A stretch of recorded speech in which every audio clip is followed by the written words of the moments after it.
आज हम डिस्कस करेंगे केमिस्ट्री इन एवरीडे लाइफ का लास्ट टॉपिक जिसका नाम है सोप एंड डिटर्जेंट। इस टॉपिक को आपने 10th क्लास और 12th क्लास में पढ़ा है। 12th क्लास में आपने सरफेस केमिस्ट्री में इसको पढ़ा होगा और इसीलिए हम इसको ज़्यादा डिटेल में नहीं करेंगे, इसको हम टू द पॉइंट डिस्कस करेंगे। तो सबसे पहले हम जो साबुन है उसकी डेफिनेशन को याद कर लेते हैं, जो आप ऑलरेडी करके आ चुके हो। तो साबुन की जो डेफिनेशन है वो है सोडियम यानी कि Na और पोटासियम। Na की जगह मैं यहाँ पे K लिख दूं यानी कि पोटासियम लिख दूं तो सोडियम और पोटासियम साल्ट एक साल्ट होते हैं ऑफ हायर फैटी एसिड के। हायर फैटी एसिड में तुम देखोगे कि इसके अंदर कार्बन की लंबी लंबी चेन होती है, जैसे कार्बन की यहाँ पे 17 कार्बन की चेन है, ठीक है। इसी तरह से हमारे पास हार्ड सोप और सॉफ्ट सोप दो टाइप के सोप होते हैं। तो हार्ड सोप कब होता है, जब हमारे पास सोडियम हो। यहाँ पे Na की जगह सॉरी यहाँ पे हम क्या ले लें Na यानी कि सोडियम, तो हमारे पास वो साबुन कैसे निकल के आएगी, हार्ड। और अगर पोटासियम ले लें तो वो सॉफ्ट होगी, ठीक है। सफोनिफिकेशन क्या होता है? सफोनिफिकेशन एक्चुअल में एक रिएक्शन है। ये एक रिएक्शन है जिस रिएक्शन के अंदर हम ग्लिसरॉइड का और एक्वस NaOH का, एक्वस यानी कि जो पानी के साथ मिलाकर हमने बनाया वो सॉल्यूशन, तो इन दोनों को हम मिक्स करेंगे और हीट करेंगे। हीट करने पर हमारे पास ये प्रोडक्ट बन के आएगा, जिसमें से एक हमारे पास साबुन है और दूसरा हमारे पास ग्लिसरॉल है। किस तरह से बना होगा ये, आप यहाँ पे फोकस करो। Carbon oxygen, carbon oxygen, carbon oxygen, इनको बॉन्ड को तोड़ दो आप बीच में से। इस तरह से तोड़ो कि एक को तो मिले OH यानी कि C को तो मिले OH, तो CH2OH हो जाएगा, ये CHOH हो जाएगा, CH2OH, और जो O है उसको क्या मिले Na, तो ये तुम्हारे पास क्या बन के आएगा C17H35 COONA। ये आपके पास है COONA कितनी बार, 3 बार ये। तो दिस इज द सफोनिफिकेशन। अब हम डिस्कस करेंगे साबुन के कुछ डिसएडवांटेजेस। साबुन का इस्तेमाल हम हार्ड वाटर में नहीं कर सकते। हार्ड वाटर में एक्चुअली हार्ड वाटर क्या होता है कि हार्ड वाटर के अंदर कैल्शियम और मैग्नीशियम आयंस होते हैं।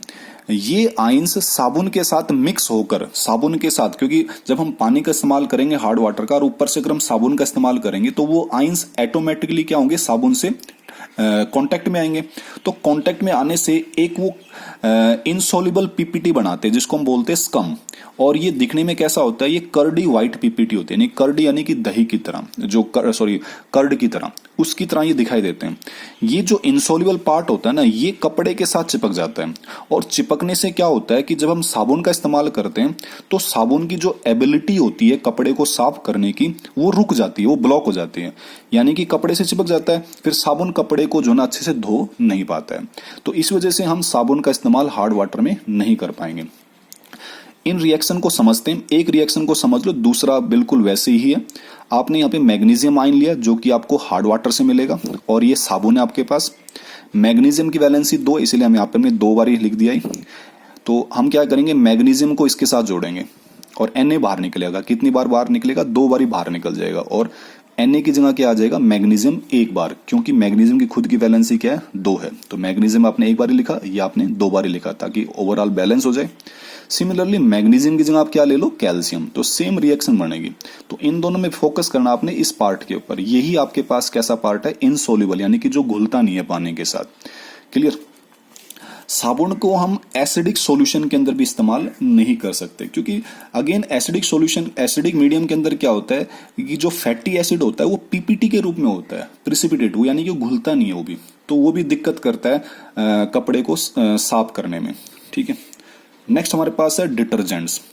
डिटर्जेंट्स क्या होता है, ये सोपलेस सोप है, सोपलेस, जिसके अंदर साबुन नहीं होती है, लेकिन जो इसकी जो प्रॉपर्टी है कपड़े को साफ करने की वो बहुत ज्यादा अच्छी होती है साबुन से, साबुन के मुकाबले में, यानी कि ज्यादा अच्छे तरीके से ये साफ करता है कपड़े को। इसका फॉर्मूला आप देख सकते हो, RSO4Na+, जहां पे साबुन का जो फॉर्मूला था RCO नेगेटिव, तो इसकी जगह बस क्या लगाना है, SO4 नेगेटिव। डिटर्जेंट्स हमारे पास 3 टाइप के होते हैं। तो जो 3 टाइप के डिटर्जेंट्स हैं इनको हमने अच्छे से पढ़ना है। एनायनिक डिटर्जेंट्स क्या होते हैं, तो एनायनिक डिटर्जेंट्स ऐसे डिटर्जेंट होते हैं जिसके अंदर जो लार्ज पार्ट होता है मॉलिक्यूल का वो नेगेटिव होता है। जैसे तो इस एग्जांपल में आप देखो गौर से, Na पॉजिटिव, ये छोटा सा पार्ट तो पॉजिटिव का है, बाकी ये जो इतना हिस्सा है ये लार्ज पार्ट, ये तुम्हारा कैसा है, नेगेटिव। यहाँ पे इसका नाम है सोडियम, इसकी वजह से बोला गया लोराइल। लोराइल का मतलब है 12 कार्बन। जैसे देखो 11 कार्बन तो यहां तक है और एक 12 कार्बन, तो 12 कार्बन को हम बोलते हैं लॉराइल। और सल्फेट किसको बोला गया? SO4 negative. इसी तरह से इसका दूसरा एग्जांपल है सोडियम सिटाइल सल्फेट। सिटाइल का मतलब होता है 16 कार्बन की चेन, जैसे 15 कार्बन तो यहां तक है CH2, क्योंकि इन दोनों के बीच में 15 बार CH2 लिखा गया है, तो हम इतनी बड़ी चेन को ना लिखकर हम इसको शॉर्ट में ऐसे लिख सकते हैं CH2 15, तो 15 और एक 16, तो 16 कार्बन हो गया आपके पास। तो यहाँ पे भी ये नेगेटिव पार्ट बहुत बड़ा है, इसीलिए इसको एनाइनिक डिटर्जेंट बोला गया है। ये इसका जनरल फॉर्मूला मैंने दिखाया है। ये जो एल्काइल सल्फेट है, ये जितने भी इनको एल्काइल और इसमें सल्फेट बोला गया है, ये कंप्लीटली बायोडिग्रेडेबल होते हैं। बायोडिग्रेडेबल इस वजह से होते हैं क्योंकि ये स्ट्रेट चेन के होते हैं। जनरली क्या होता है कि जो डिटर्जेंट स्ट्रेट चेन के होते हैं, जहां पे जो आपके पास जो हाइड्रोकार्बन टेल है वो स्ट्रेट चेन होती है, वो बायोडिग्रेडेबल होता है। लेकिन अगर किसी डिटर्जेंट के अंदर आपके पास ये ब्रांचिंग फॉर्म में हो, जिसमें ब्रांचिंग दिख रही हो, तो वो जो है आपके पास डिटर्जेंट नॉन बायोडिग्रेडेबल होगा। ये चीजें थोड़ा सा ध्यान रखनी है आपने। स्ट्रेट चेन हो तो बायोडिग्रेडेबल, और अगर ब्रांचिंग में हो तो वो नॉन बायोडिग्रेडेबल होगा।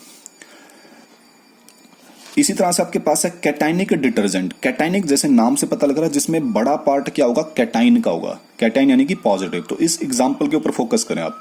देखो ब्रोमीन नेगेटिव पार्ट छोटा सा पार्ट है, लेकिन ये पूरा जो पार्ट है ये पॉजिटिव का है। इसका नाम है सिटाइल, यानी कि 16 कार्बन 15 ये और 16 ये। ट्राई मिथाइल, नाइट्रोजन के ऊपर फोकस करें, 1 2 3 बारी मिथाइल ग्रुप है। एमोनियम क्यों बोला? क्योंकि नाइट्रोजन के ऊपर प्लस चार्ज है, क्योंकि 4 बॉन्ड बना दिए, सीधे सीधे प्लस आएगा। और ब्रोमाइड नेगेटिव, Br नेगेटिव को ब्रोमाइड बोला गया है। नेक्स्ट हमारे पास है non ionic detergent. Non ionic detergent क्या होते हैं? जिसके अंदर कोई आयन नहीं है। जैसे एनाइनिक और कैटाइनिक के अंदर तो प्लस नेगेटिव है, लेकिन इसके अंदर कोई आयन नहीं होगा, तो इसको इसीलिए हम बोलेंगे नॉन आयनिक डिटर्जेंट। जैसे एग्जांपल आप देख सकते हो इसका, हमने स्टीरिक एसिड को और पॉली इथाइलिन ग्लाइकोल को आपस में जोड़ा, तो हमारे पास पॉली इथाइलिन ग्लाइकोल स्टीरेट। इसके अंदर ना तो कोई नेगेटिव आयन है, ना ही कोई पॉजिटिव आयन है। क्लियर? ऐसे इसका दूसरा एग्जांपल है लोराइल एल्कोहल इथॉक्सिलेट। ये लोराइल एल्कोहल इथॉक्सिएट है। आपने इन एग्जाम्पल को थोड़ा सा ध्यान रखना है, क्योंकि एग्जाम में पूछ सकता है, आपको एक एग्जाम्पल दे देगा और पूछ लेगा बताओ किस टाइप का डिटर्जेंट है ये। क्लियर? तो नेक्स्ट हम डिस्कस करेंगे इसके एडवांटेजेस। जो डिटर्जेंट की एडवांटेजेस है साबुन के ऊपर, वो कौन कौन सी है? डिटर्जेंट का इस्तेमाल हम soft as well as hard water के साथ भी कर सकते हैं। इसको हम एसिडिक मीडियम के अंदर भी कर सकते हैं, जबकि हम साबुन को ना तो हम सॉफ्ट वाटर में हार्ड वाटर में और ना ही एसिडिक मीडियम में यूज करते हैं। लेकिन डिटर्जेंट्स को हम हार्ड वाटर के अंदर भी और एसिडिक मीडियम के अंदर भी इस्तेमाल कर सकते हैं। Detergents being neutral can be use to clean all type of fabrics. ये सभी टाइप के कपड़ों को धो सकता है। लेकिन जो साबुन है उसका इस्तेमाल हम जो वुलन क्लोथ होते हैं, जैसे स्वेटर टाइप के, उनको हम जनरली हम साबुन से धोते नहीं है। क्लियरली? लेकिन डिटर्जेंट का इस्तेमाल हम कर सकते हैं उनके लिए।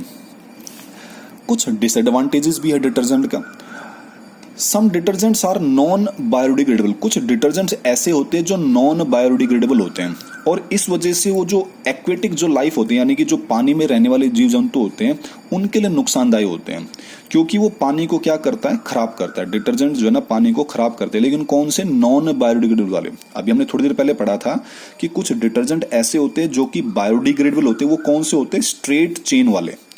जबकि नॉन बायोडिग्रेडेबल कौन होगा? जो कि ब्रांचिंग में होगा। जैसे इसका एग्जांपल है नॉन बायोडिग्रेडेबल का एग्जांपल है सोडियम 4 पे लगा हुआ है। कौन कौन सी पोजीशन पे? 1 पे, 3 पे, 5 पे, 7 पे क्या लगा हुआ है? मिथाइल लगा हुआ है। ठीक है नहीं? तो जैसे आप देख सकते हो, ये रहा पहला कार्बन, फिर तीसरा कार्बन, 5वां कार्बन, 7वां कार्बन। यहाँ पे ब्रांचिंग में क्या लगा हुआ है? CH3 यानी कि मिथाइल। तो इसको बोला गया है सोडियम, और ये पहला, दूसरा, तीसरा, चौथी पोजीशन पे ये चेन है पूरी स्टार्ट, तो चौथा इसलिए यहाँ पे लिखा हुआ है।